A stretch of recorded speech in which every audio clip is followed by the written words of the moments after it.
a-t-il en France des discriminations vis-à-vis des personnes qui auraient une orientation sexuelle différente de l'hétérosexualité? Et j'ai regardé le bilan de la HALT pour l'année 2010, puisque c'est le dernier bilan. Les plaintes pour homophobie sont regroupées avec les plaintes pour la famille. Alors là, il faudra qu'on m'explique pourquoi, je ne sais pas pourquoi.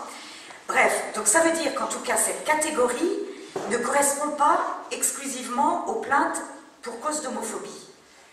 Et les plaintes pour cause d'homophobie et famille représentent 2,7% des plaintes de l'ensemble des plaintes déposées à la HALT. Donc vraiment, quand on sait la façon, la manière dont, quand quelqu'un se sent discriminé, se précipite justement à la HALT pour déposer plainte, et on les comprend, on comprend ces personnes, on ne peut pas dire que notre société soit une société homophobe. Alors pourquoi maintenir le mythe de la société patriarcale? Pour justement continuer à véhiculer les revendications des féministes radicales et du lobby gay.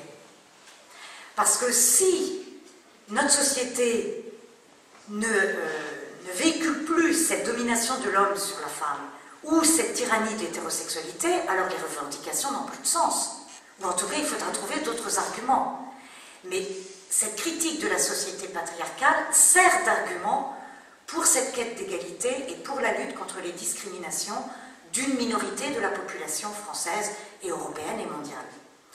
Quelles sont ces revendications? Ces revendications, c'est, étant donné que un certain nombre de personnes qui ont des pratiques sexuelles, des comportements sexuels qui ne correspondent pas à la norme, puisque notre société est dans sa norme, disent-elles, hétérosexuelle, il faut une autre classification de notre société pour que nous soyons à égalité. Alors, pour atteindre cet objectif, elles partent de la déconstruction, ou en tout cas de la dissociation entre nature et culture. C'est en ce sens, en particulier, il y en a d'autres, que la théorie du gender est subversive. Que disent-elles? Il est insupportable de considérer le corps sexué, qui est un donné de la nature, comme pouvant être constitutif de mon identité. Pourquoi? Parce que je ne suis pas libre. Et elles parlent, les gender féministes, parlent de tyrannie de la nature. Parce que le corps sexué, je le reçois, je n'y peux rien. Donc il m'est imposé. Et c'est insupportable. Donc, bien sûr, je l'ai. Et par exemple, Judith Butler ne nie pas le corps sexué. Mais elle dit, ce corps sexué n'entre pas et ne doit pas rentrer en considération pour construire mon identité. Donc, je néglige le corps sexué. C'est une donnée qui ne peut pas entrer en ligne de compte pour construire mon identité. Alors, qu'est-ce qui reste? Il reste la culture. Parce que la nature, c'est ce qui est donné à l'homme. La culture, c'est ce qui est fait par l'homme. Mais quelle culture? Là aussi, si la culture prolonge ce donné de nature, alors il faut la bannir. Et c'est là où les gender féministes critiquent justement ce rôle assigné à l'homme ou à la femme en fonction de la nature, de ce corps sexué donné, ce donné de nature. Les mères au foyer et les hommes au travail. Entre nous, ça fait bien longtemps que l'ensemble des femmes n'est plus exclusivement au foyer, donc vraiment c'est un schéma, mais voyez, on ressort les vieux schémas des années 60-70 pour étayer une argumentation.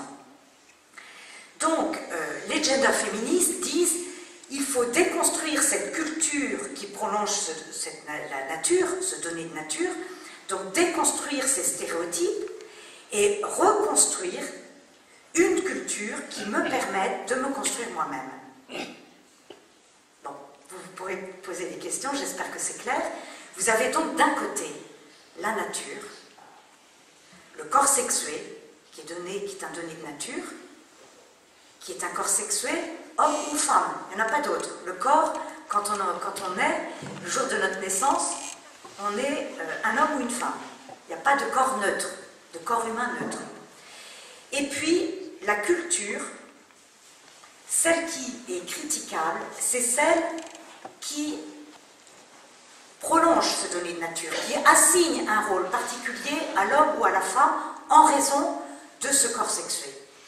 Et les gender féministes proposent de dénaturaliser le genre, donc de sortir le genre de la nature, c'est-à-dire de l'affranchir du corps sexué, pour construire un genre à partir de rien, pas tout à fait à partir de rien, mais à partir de la seule volonté de l'individu. C'est l'individu qui va choisir son identité à partir de sa seule volonté. Regardez les livres de SVT, l'identité sexuelle est la perception subjective de l'individu, en fonction de l'environnement dans lequel il vit.